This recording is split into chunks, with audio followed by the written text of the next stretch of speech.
At Arizona State University, we're bringing world-class education from our globally acclaimed faculty to you. Ranked #1 in innovation for 10 consecutive years and #2 among public universities for employability, ASU isn't just ahead of the curve, it's creating new paths to success.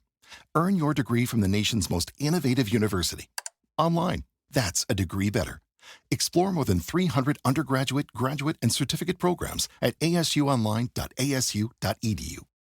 Sometimes it feels like the world is moving at hyperspeed and you can't keep up because it's one thing then another, and don't forget the meeting and the yoga class and the dinner reservation, but then you get into the all-new Nissan Murano and you feel the breeze from the panoramic moonroof while the massaging seats melt away the tension of the day. And you realize that sometimes the greatest rush is not rushing at all. Shop the all-new Murano at nissanusa.com. Panoramic moonroof massaging leather appointed seats are available features. This is Cashing Out on VSiN, the sports betting network.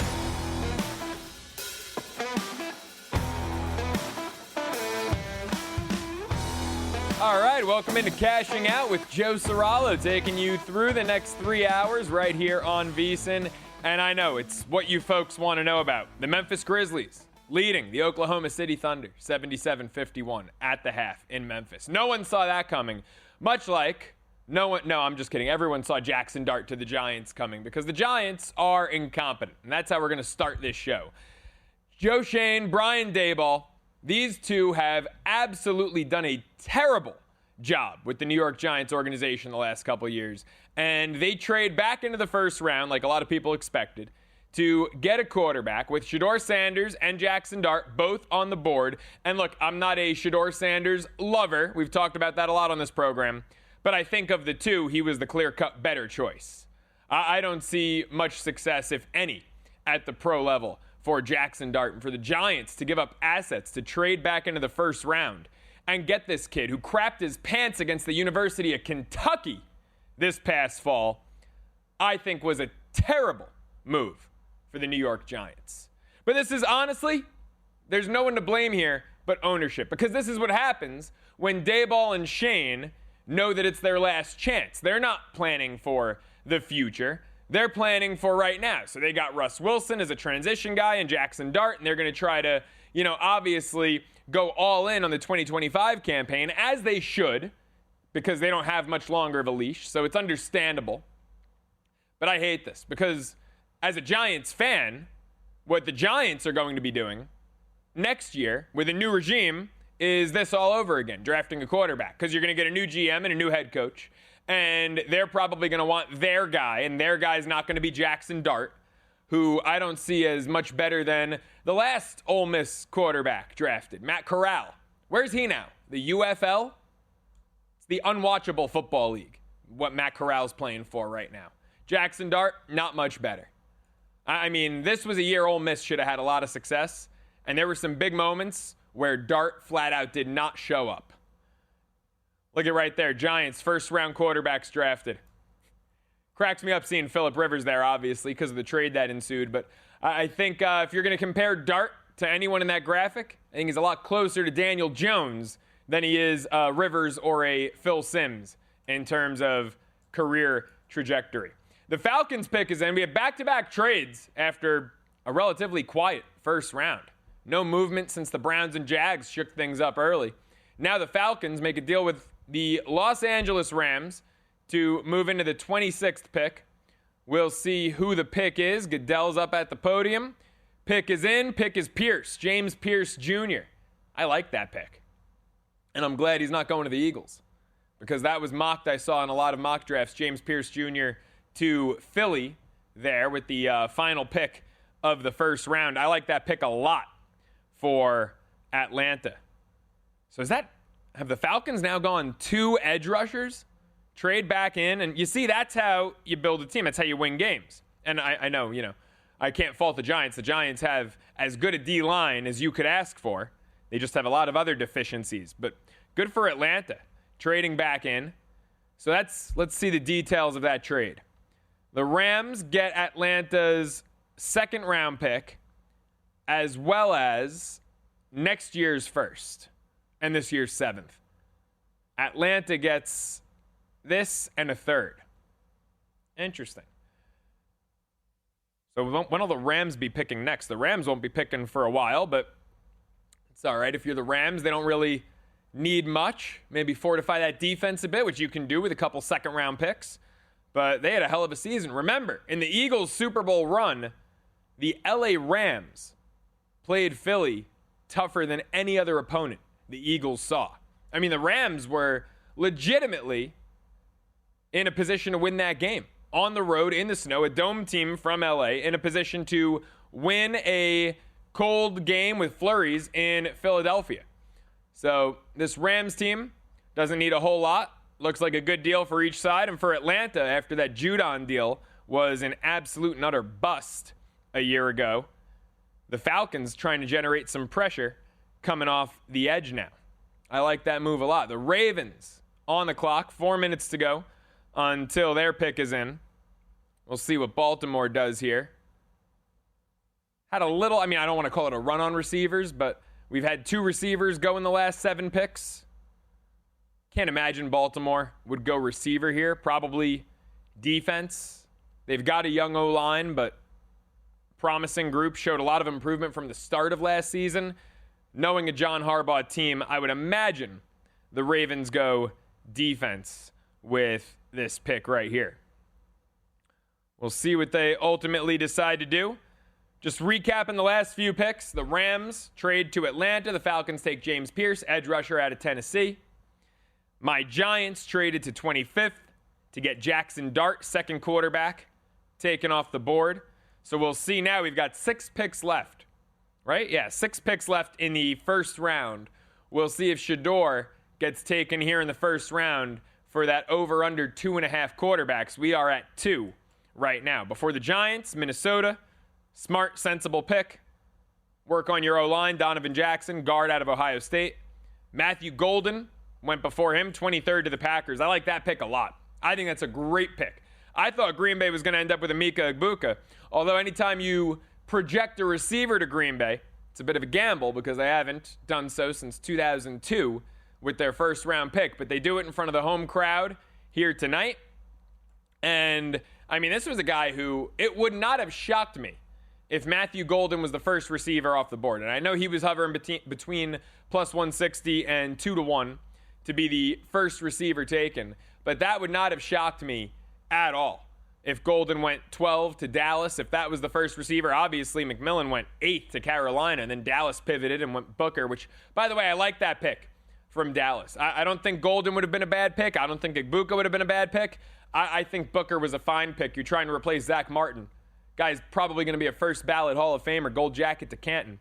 And, will Tyler Booker, the guard out of Alabama, be Zach Martin? Probably not. But is that a massive hole that the Cowboys, I think, did a good job in filling? I absolutely do. So Golden goes to Green Bay, gives Jordan Love a weapon, a deep threat, a legitimate potential wide receiver 1. Before that, how about a Marion Hampton, running back out of North Carolina, going to the Chargers? Jim Harbaugh. He's got Justin Herbert there. What's Herbert going to throw? 15 passes a game? This is shaping up to be a real run-heavy team. They go O-line last year in the first round. Now they go running back. And this Chargers team is going to play some serious old-school ground and pound football. Going to be interesting to watch them because, with Justin Herbert, you think, you're going to be throwing the ball in today's NFL 30-plus times a game, but that's not exactly the way this Chargers team is built. They're almost built as if they're the team in that division that has Geno Smith at quarterback, right? What does Geno thrive on? Play action, strong run game. Well, Herbert going to have to be okay with being a team guy and handing the ball off probably more than he expected to in this league. Ravens pick is in. Let's see if Twitter has it. Too many commercial breaks when the pick is in. I don't need to watch this guy dip a chicken nugget in ranch. I'd like to know who the Ravens took. So we'll go to Twitter, and we'll see if the Ravens pick is leaked there. I'm going to say they go defense here. That's going to be my assumption, knowing Baltimore. They've had some success going defense in the first round over the past 2 decades. You want to go more recently, Kyle Hamilton. You get these guys every now and then that you just look at and you go, those are Baltimore Ravens, right? Linderbaum, Raven, Kyle Hamilton, Raven. You just watch these guys, you watch their tape, and you say, that guy, he's meant to be a Baltimore Raven. In this case, looks like it might be Georgia safety, Malachi Starks, pairing him up with Kyle Hamilton. That's what the report is on Twitter. We'll see if that actually is the case. Is anyone even going to the podium? I mean, we got the pick is in flashing on every which screen and every which direction. Is anyone going to the podium to announce this? All right, according to Twitter, it's Malachi Starks. And if that's the case, hard-nosed, versatile defender, kind of like a Hamilton. Maybe not as hard of a hitter as Kyle Hamilton, but versatile with respect to he can slide down to the nickel. He could play high safety. If it's Starks here, Ravens pick. Win on defense if you're John Harbaugh and the Baltimore Ravens. I like that pick a lot. Here we go. Here, by the way, we've got a tweet. Make sure you tweet at the show at the Joe Ceraulo. Shout out to our buddy Dan Groeschel. Tweets at the Joe Ceraulo. Rams don't have another pick until the 26th pick in the 3rd round. So it made perfect sense from their side to trade down for extra assets. Did not realize the Rams were without a 2nd round pick. Shout out to our guy Dan. That's great insight right there for the LA Rams as they try to accumulate some draft capital here. So it's been announced it is indeed Malachi Starks. Twitter got that one right. And I like that pick a lot for Baltimore. This is a team that doesn't have a whole lot of pressing needs. This is a Ravens team that really is built, I thought was built last year to win a Super Bowl. I think they're built this year to win a Super Bowl. So I think that this is a team in good shape. Obviously, the passing defense was a big problem early last season. They did figure it out as the season progressed. So certainly it doesn't hurt adding to that secondary. You want to talk about teams that are Super Bowl ready? Ladies and gentlemen, Derek Stevens included, your Detroit Lions are on the clock. Pick number 28 here in the first round. Aiden Hutchinson, going to be back. He's one of the favorites for comeback player of the year. They lost both coordinators, but they've got the same players. They've got a lot of the same talent. It seems like it's Super Bowl or bust. A group of words that Detroit fans aren't used to hearing together in the same sentence. Let's see what the Lions do on the other side. It's Cashing Out with Joe Ceraulo. Sometimes it feels like the world is moving at hyperspeed and you can't keep up because it's one thing then another. And don't forget the meeting and the yoga class and the dinner reservation. But then you get into the all-new Nissan Murano and you feel the breeze from the panoramic moonroof while the massaging seats melt away the tension of the day. And you realize that sometimes the greatest rush is not rushing at all. Shop the all-new Murano at nissanusa.com. Panoramic moonroof massaging leather appointed seats are available features.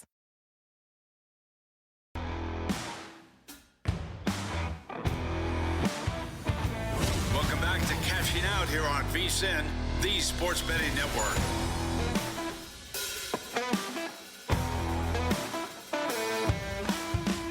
Cashing Out continues with me, Joe Ceraulo, taking you through your Thursday night, the first round of the NFL Draft. 5 picks to go until its completion. The Detroit Lions pick is in, so that means that, maybe within the next half hour, we'll know who the Lions take. I do want to shift gears briefly, very quickly, and just update a live line in the NBA playoffs. The Memphis Grizzlies currently up 21 on Oklahoma City. Third quarter just began.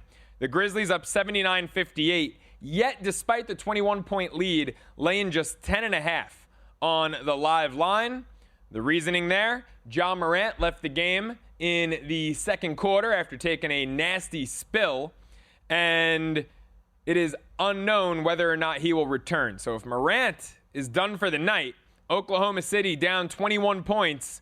That's why they're just plus 450 on the money line and catching 10 and a hook despite the 21-point deficit right now as the third quarter has begun in Memphis. Let's get back to the draft. The Lions pick is in. Tyleik Williams, D tackle, Ohio State. Buckeyes, well represented here in the first round of the NFL draft. Williams had an overall rank of 59 on ESPN. Wow. So this might be viewed as a little bit of a reach, but, things got thin for Detroit's pass rush and for their defensive line last year down the stretch. Now, a lot of that, of course, was because of injuries. I mean, that Detroit defense was just absolutely decimated with injuries down the stretch. And it all started with Hutchinson, and then domino after domino fell. But Williams, a guy who, despite being an interior lineman, really good at getting after the quarterback. Obviously, a lot of these guys tend to be run stuffers, but Williams coming in 6'3", 330, and impressive agility and quickness. Is a good run stuffer, but also can get after the quarterback, can get to the outside. He's going to be a fun little piece in this new-look Lions defense now that Aaron Glenn is out there with the New York Jets as their head coach. Can we talk about that Jets pick, by the way? Now, that was necessary for me that Membu was the second O-lineman taken because we took the little flyer on Campbell and Membu both to be second. So it was either going to be a wash, which it ended up being, or it was going to be a 3.5-unit play if Membu went first, Campbell went second. But I really thought the Jets were going to go Tyler Warren. And then how about Tyler Warren? To me, when you look at this first round, because let's face the facts, right? You had the trade for Travis Hunter. That's probably the biggest news early on. And then after the top three, after the Ward, Hunter, Carter selections, it was a pretty boring first round, or at least it has been for the most part. Couple of trades here in the mid-20s to spice things up a bit. But from pick 4 through 24, we have to call it what it is, and that's a pretty boring first round of the draft, right? There was only one trade between picks 4 and 24, and that was the swap 2-5 Browns-Jags. But a lot of players in the trenches, a lot of O-linemen, some edge rushers, not a whole lot of skill players. What did we see last year? Was it 7 wide receivers? We've seen 3 to this point. We saw 6 quarterbacks last year. We've seen 2 to this point. So this hasn't been the sexiest draft, right? But Tyler Warren being the second tight end taken, I mean, this was a guy who I didn't think it would be outrageous to see him going to Jacksonville 5th if they had held that pick 20-1. I thought that he might have been a nice shiny toy for Trevor Lawrence down there in Jacksonville. And then if he got past Jacksonville, it seemed like the Jets were a foregone conclusion. If he some way, somehow got past the Jets, there was no way he was going further down than 10 with Detroit, right? I mean, the guy was nearly minus $2 to be a top 10 pick. His over-under was set at 9.5. I mean, Tyler Warren to either the Jets or Chicago at 10 seemed like a lock. To be the first tight end certainly seemed like a lock. So for the Bears then to come in and take the kid out of Michigan, that was absolutely shocking. And I know that they talk about, he's a vertical threat, Colston Loveland, and that's all good and well. Tyler Warren is a great vertical threat. Tyler Warren, to me, in the receiving game is more versatile. I can't speak on the blocking. It's not like I was sitting down and cooped up in my bedroom all winter watching film of these guys block. But I watched a lot of Tyler Warren, and I watched a lot of Big Ten football, and Warren's offensive versatility, I mean, wow. I am stunned that Loveland ends up going ahead of him. To me, Tyler Warren, you can argue, had the highest floor of anyone in this draft, maybe outside of the big two of Travis Hunter and Abdul Carter, right? I think that those guys, in terms of their floor, right? I think that those guys have spectacular potential. I think that they can't miss. I'm not saying they're going to be Hall of Famers, but they're going to be disruptive. They're going to be really darn good.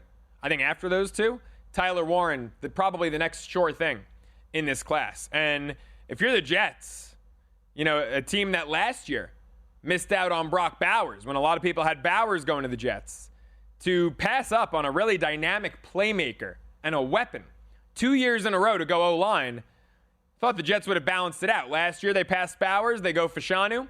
Figured this year they would have gone Tyler Warren, but they doubled down on an offensive tackle. And I got to say, I was shocked when that pick came in. Also fairly surprised with the following pick, McMillan to the Carolina Panthers. How about that? So the Lions go D-tackle, Tyleik Williams out of Ohio State. The Commanders pick is in. But folks, I want to remind you that the NFL Draft is one of the few betting events where research beats reputation, and VSiN Pro is helping you cash in. Right now, get VSiN Pro access through August 1st for just $59.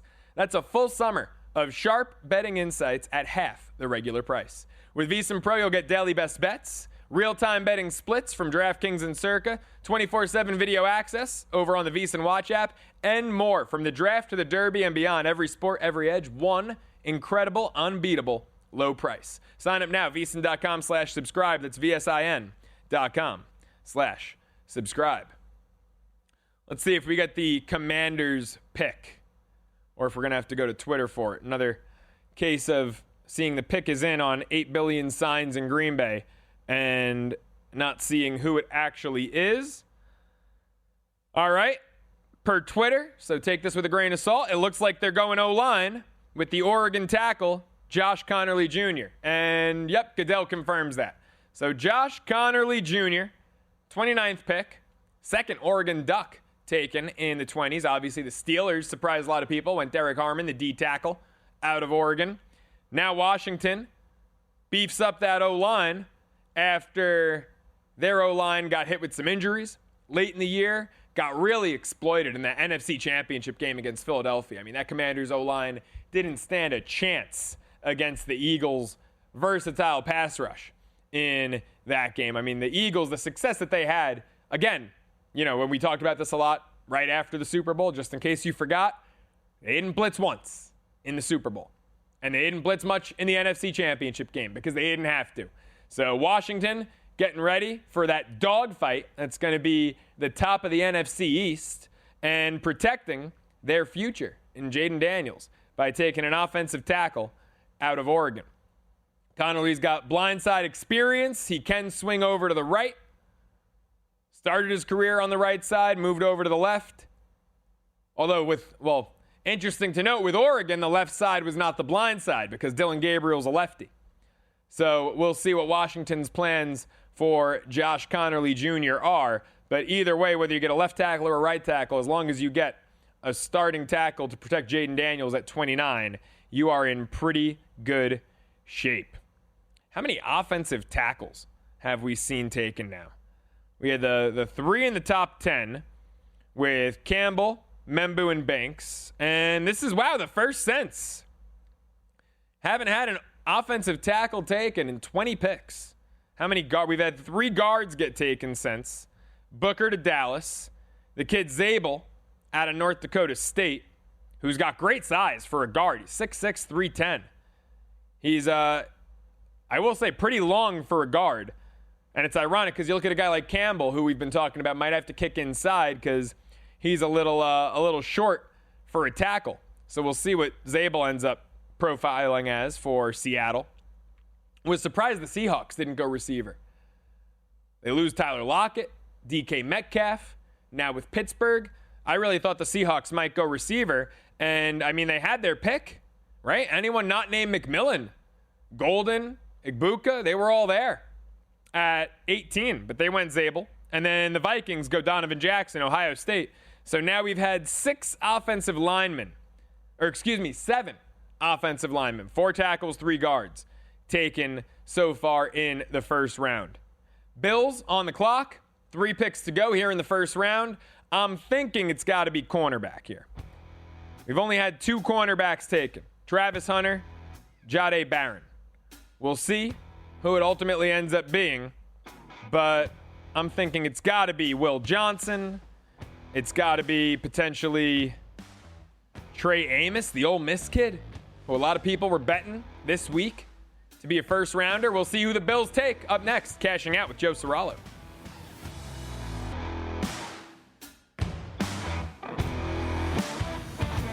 Welcome back to Cashing Out here on VSiN, the Sports Betting Network.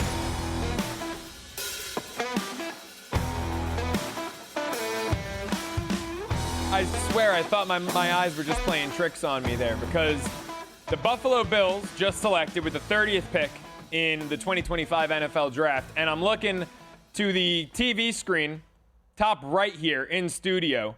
And obviously the Bills, rivals with the New York Jets, Well, the Winnipeg Jets are playing right now, and I just saw Blues. It was shots on goal. Blues 21, Jets 14. And I look up and I'm like, does that say Bills 21, Jets 14? No, that was shots on goal. The Blues, by the way, leading the Winnipeg Jets in the Stanley Cup playoffs, 3-0. 3 first-period goals. They're headed to the third, up 3-0, down 2-0 in the series. Back to the draft. Cashing out, special draft night edition with me, Joe Ceraulo, taking you through your Thursday night. The Bills did go corner, as we speculated before the break. They did not, ironically, go with either guy I named. I said, will it be Will Johnson out of Michigan? Will it be Trey Amos out of Ole Miss? Instead, Maxwell Hairston, the cornerback out of Kentucky, is the pick. See, Hairston, at least that guy knows how to win. He was on the right side of that Ole Miss-Kentucky game, unlike the guy who my Giants selected, Jackson Dart. I'm still not happy at all about that Jackson Dart pick. So we've got a trade, and I always find these amusing when a team trades to move up one spot. So the Eagles, obviously, Super Bowl champs, picking 32nd, Chiefs picking 31st, and the Philadelphia Eagles have traded with Kansas City to move up one spot. So who did the Eagles need? Who did Howie think Kansas City might be interested in? I mean, this Eagles team, it feels like the picks on defense, doesn't it? It's what they do so well. Mike Green, a guy who's fallen. Could it be another corner? Could it be a Will Johnson or a Trey Amos here? Mike Green, the edge rusher out of Marshall. I mean, this is a guy a lot of people saw going in the teens, right? High teens, I believe his over-under was 17.5 or so. Cincinnati. A lot of people said Cincinnati was like a foregone conclusion that Green was going to go there. Bengals end up taking Shamar Stewart, the edge rusher out of Texas A&M, who I saw mocked as high as 8th or 9th to the Panthers or Saints earlier in the week. Stewart falls to 17. Bengals grab him there. I think the Cardinals surprised a few people with the Walter Nolan pick there at 16, inside on the D-line. It's been a run on defensive linemen. How about Kenneth Grant going to the Dolphins? A lot of people had Grant projected as a late first to high second round pick. 4th D tackle in the class per ESPN. I mean, Mason Graham, the obvious, number 1 D tackle. Derek Harmon was ranked higher than Walter Nolan. Interesting to see how defensive linemen have fallen. Tyleik Williams was the 8th ranked D tackle. So that pick from Detroit, I think, shocked a lot of people. Let's head over to Twitter. Remember, this is unofficial. See if we have a lead on who the Eagles have selected, since the pick is in at 31 for Philly. And it looks like someone who's, of course. Of freaking course. If this is true, it might be Jihad Campbell, the Alabama linebacker. What is with the Eagles and getting these stud SEC linebackers who fall into their laps? I mean, that Eagles defense is like an all-SEC cumulative team of the last 5 years. Here are the trade details, by the way, per Adam Schefter. The Eagles trade number 32 and 164 to the Chiefs to move up one spot. All right. I guess they were worried Kansas City might have either taken Campbell or they were worried someone else might have moved up. They wanted to ensure they got their guy. Well, we'll see. It's not official yet. I want to be clear. We have not heard it from ESPN that the pick is in. Goodell has not announced it. But according to Twitter sources, it looks like it is, Jihad Campbell. Jordan Schultz just tweeted that out too. So saw some other sources on Twitter I wouldn't necessarily want to name, but Jordan Schultz did just tweet out the Eagles are picking Jihad Campbell. So I feel a little better about that. Not sure if he tweeted that out from a Starbucks or not, but Jihad Campbell, Alabama linebacker. I mean, that Philly defense is just, it's surreal. It really is. It's ridiculous. If you look at this Eagles depth chart, let me pull this up really quickly. I mean, defensively, Campbell, another versatile guy, right? Can drop into coverage, can defend the run, obviously, can rush the passer, and he just fits right in. Nolan Smith, I absolutely love Nolan Smith. I got to talk to Nolan Smith before that Georgia TCU championship game in Los Angeles, And, I mean, this guy is just, his football acumen, his IQ's off the charts. He is fast as hell. And it's funny because I look back every now and then at the video of me speaking with him. And, I was asking him the hard-hitting questions. Like, would he let Stetson Bennett date his sister? A lot of guys on Georgia said no. To me, that's kind of like the equivalent of not showing up to your quarterback's birthday party. But that's besides the point. Nolan Smith, I look at the guy and I towered over him. He's got his little glasses on. He looks like he could be a statistics major, not a football stud. Yet he's got insane 40 speed. He's a beast off the edge. He's great in coverage. I mean, such a versatile, incredible linebacker. And Campbell's going to slide right in with Smith and Nakobe Dean and Zach Bond in this linebacking core. And you got Carter and Davis up front. I mean, that Eagles defense, they're a bunch of terrorists. Sean McDermott would love that team. They're a bunch of terrorists. That is a ridiculous defense. I don't know how you could line up against those guys and think you've got a chance. Took them a month to figure it out, but there's a reason this team didn't lose a game, right? After, what did they start 2-2 and lose once the rest of the way?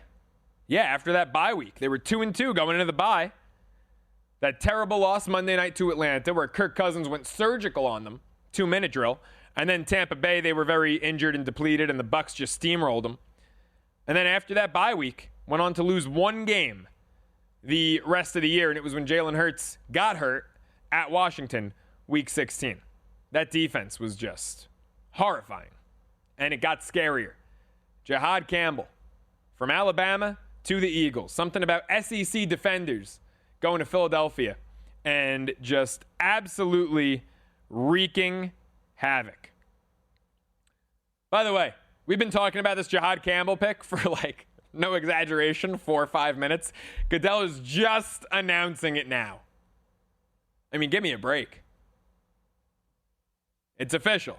Jahad Campbell to the Eagles. Chiefs are on the clock. So the Chiefs picking 32nd despite not being your reigning champions. We'll see what direction they go in. Look, Kansas City could always use offensive line help, right? They got rid of Joe Tooney. Mahomes, absolutely. I mean, this Super Bowl loss was so reminiscent of the one against Tampa Bay in Tampa Bay, where he was running for his life. Ran about 500 yards behind the line of scrimmage, and that's a random statistic I will never forget. That Patrick Mahomes in that Tampa Bay Super Bowl, and that was, it was the first Super Bowl I had ever gone to. I was sitting field level on the 20-yard line. That was the COVID Super Bowl. Mahomes ran 500 yards behind the line of scrimmage. So we'll see if Kansas City, after losing for the second time in the Super Bowl in the Patty Mahomes era, we'll see if they go O-line. It's got to be in the trenches one way or another.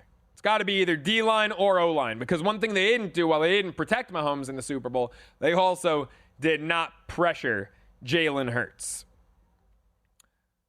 So let's look at the best available O-lineman right now. Josh Simmons, the kid out of Ohio State, a lot of upside.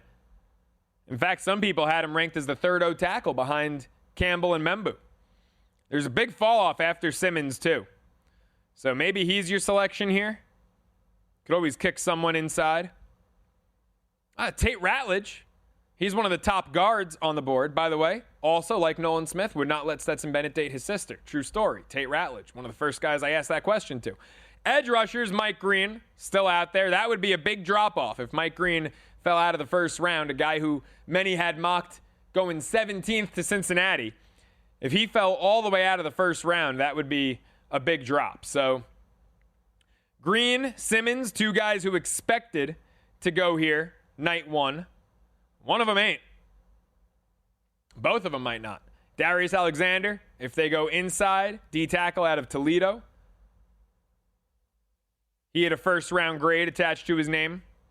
I do struggle sometimes with guys in the trenches who go to those mid-major programs. You can get a hit on a MAC school for a running back, right? We've seen Kareem Hunt. For receivers, we've seen Edelmans and Antonio Browns come out of MAC schools. You can get maybe an undersized skill position player.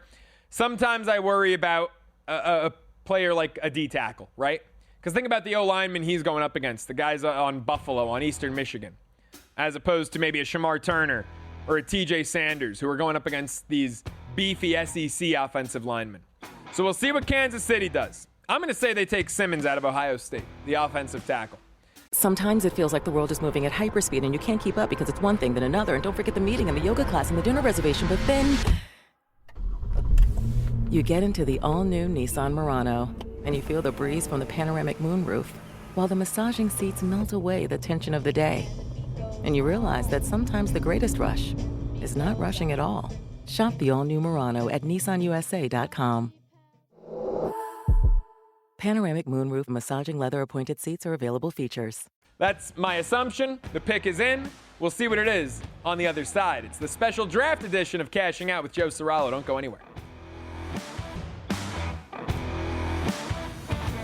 Welcome back to Cashing Out here on VSiN, the Sports Betting Network.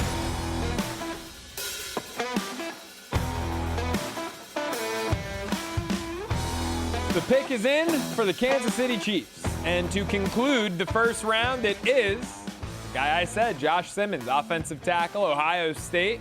I think it's the right pick for a Kansas City offensive line that absolutely got brutalized by the Eagles in the Super Bowl. Didn't they do the same thing after they lost to Tampa Bay? Go O-line, first round next year? Well, they've done it here. O-line after losing the Super Bowl because, among other reasons, I mean, look, they got blown out. They got destroyed. But one of the main reasons they got destroyed, Patrick Mahomes was uncomfortable all night long.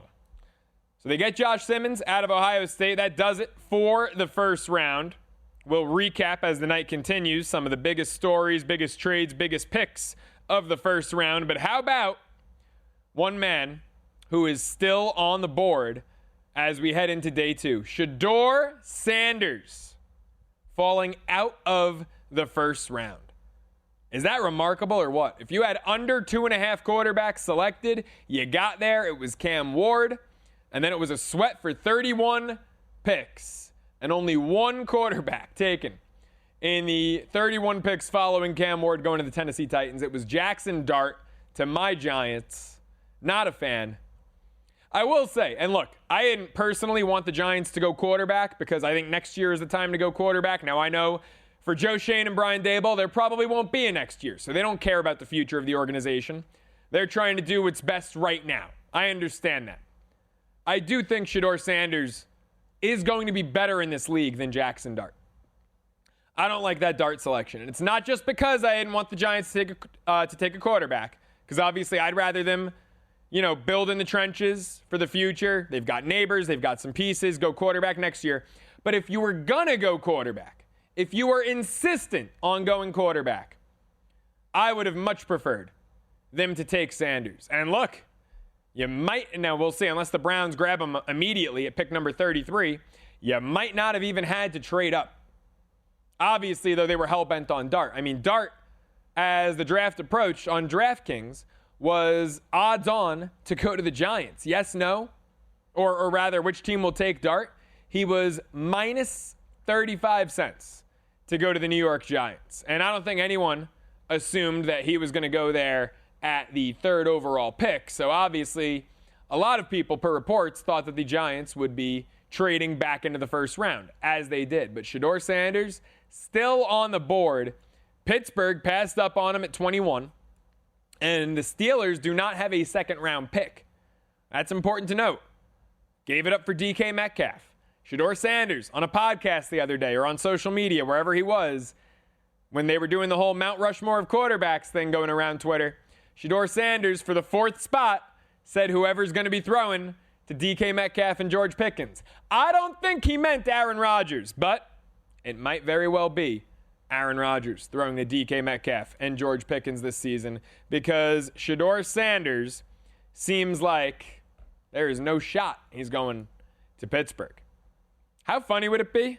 Well, I guess they couldn't do it because they traded their second-round pick to Cleveland. I was going to say, how funny would it be if Jacksonville still had held their second-round pick and if they were able to get Shedeur? Or maybe they trade Trevor Lawrence to Cleveland for the 33rd pick and team up Travis Hunter and Shedeur Sanders. Not going to happen, but I could see Shedeur going to Cleveland. They've got, 2 of the next 4 picks? It wouldn't shock me here if they took Sanders to set themselves up for the future. What do you have here? You've got Cleveland at 33. Houston swapped with the Giants, so they're at 34. I bet Houston's pissed Simmons is off the board. They needed offensive line help. I was actually very surprised the Texans traded out at 25 instead of taking an offensive lineman there. So you got Cleveland, Houston, Tennessee. They're obviously not taking a quarterback. Cleveland again. Raiders 37, but they've got Geno for a couple years. Pats, Bears, Saints at 40. Bears again. Jets. So I don't see Shedeur dropping. I mean, the Jets pick at 10th in the second round, 42nd overall.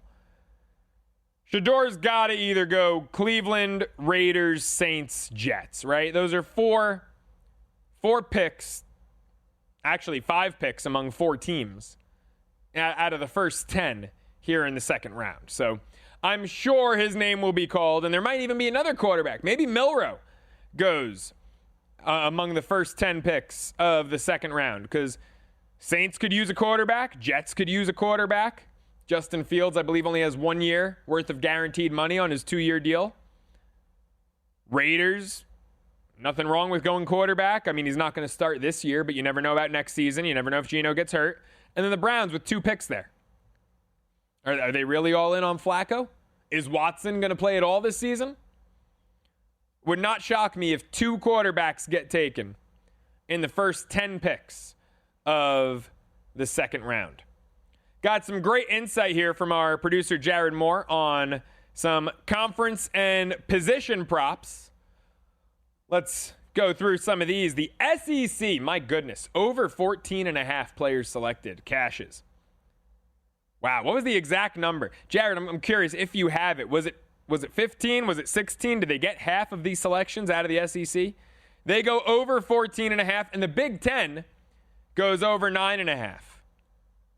So the SEC and the Big Ten combining for, just based on those numbers, at least 25 out of 32 picks, at least 75% of the first round came out of the SEC and the Big Ten. That is absolutely insane. ACC under 3.5 after the year that conference had, doesn't surprise me. Big 12 under 3.5 as well. Now, as far as position props, the under 2.5 hits on both quarterbacks. That was pretty good plus money if you went under 2.5 quarterbacks. And it hits on running backs as well. Amarian Hampton going to the Chargers in the early 20s. Obviously, Genty to the Raiders. Which, by the way, the Raiders, didn't they become the 3rd shot to take Genty this morning? Right? The Raiders got as low as like minus 150, odds on to take Genty. Then the Jaguars became the new favorite. And then the Bears got to minus $2 a day ago. Yesterday, the Bears were minus 220 at their steepest price. Raiders were, from minus 150 to about plus $1.50 to take Genty. So if you waited, if you were patient, you could have gotten some solid plus money on Genty when you were laying upwards of 40, 50 cents not too long ago. But under 2.5 on running backs. For receivers, over 2.5 cash is on the hook. You got exactly 3. And edge, wow, D-line and edge, over 8.5. Yeah, this was a heavy trenches. Over on offensive linemen at 6.5. Believe we finished with 8. And over on D-line and edge, over 8.5. Big run on the trenches. What is that right there? At least half of the picks were in the trenches, right? Edge, D-line, over on 9. Offensive line, 7. That's 16 right there. Minimum 16 players selected in the trenches. Wow. That's why this wasn't the sexiest draft, right? You had 2 quarterbacks, 2 running backs, 3 receivers, 2 tight ends as well. So we'll bunch them in there. So on skill players, you're looking at, 9 skill players? And then half the picks, at least half the picks in the trenches, and a couple of D-backs mixed in there as well, a linebacker mixed in there as well with Jihad Campbell. So a lot of defensive. I'd be curious overall what the offensive-defensive splits were. I believe it was 7 O-linemen. Might have been 16 and 16. Come to think of it. 2 QBs, 2 running backs, 3 receivers, 2 tight ends, 7 Yeah, I think it was 16 and 16. Offense and defense evenly split, unless I'm mistaken. Interesting first night of the draft. Couple of guys left off that surprised me. In addition to Shedeur Sanders, Will Johnson, the corner out of Michigan, Mike Green, the edge rusher out of Marshall. And we talked about it briefly with Darius Alexander, right? The D tackle out of Toledo. Sometimes that small school effect, you have to wonder if some people said, all right, Mike Green was disruptive, but that was against Sunbelt competition.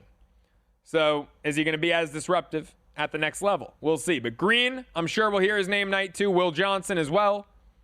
And Shedeur Sanders. I'm going to say, and I don't know if this is bettable yet, and we'll have Johnny Avello on shortly from DraftKings to talk potentially some night two props. We'll see what's out there. But I'm going to say 2 quarterbacks go in the top 10 on Friday.